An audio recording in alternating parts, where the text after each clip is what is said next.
حضرت سیدنا یحییٰ بن سعید رضی اللہ رحمۃ اللہ تعالی علیہ سے مروی ہے کہ امیر المومنین حضرت سیدنا عمر فاروق اعظم رضی اللہ تعالیٰ عنہ نے حضرت سیدنا امام حسین سے فرمایا میرے پاس آتے رہا کرو۔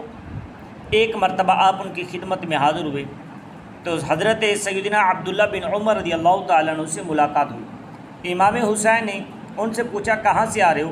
کہا والد صاحب کے پاس گیا تھا لیکن حاضری کی اجازت نہیں ملی لہٰذا لوٹ آیا۔ یہ سن کر آپ رضی اللہ تعالیٰ عنہ بھی لوٹ آئے۔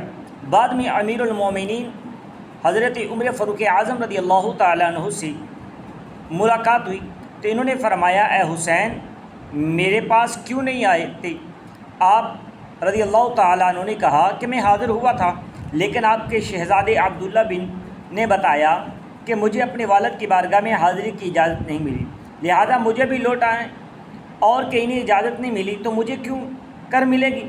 یہ سن کر امیر المومنین حضرت سیدنا عمر فاروق اعظم رضی اللہ تعالیٰ عنہ فرماتے ہیں کہ میرے نزدیک آپ کا مرتبہ عبداللہ سے کہیں زیادہ ہے۔ میرے سر پر جو بال ہیں نا یہ آپ ہی نے تو اگائے ہیں۔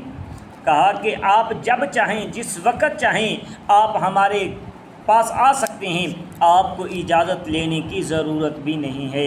دیکھیں عمر فاروق اعظم امام حسین کے ساتھ کس انداز کے ساتھ، کس پیار کے ساتھ، کتنی محبت کرتے تھے، کتنا پیار کرتے تھے۔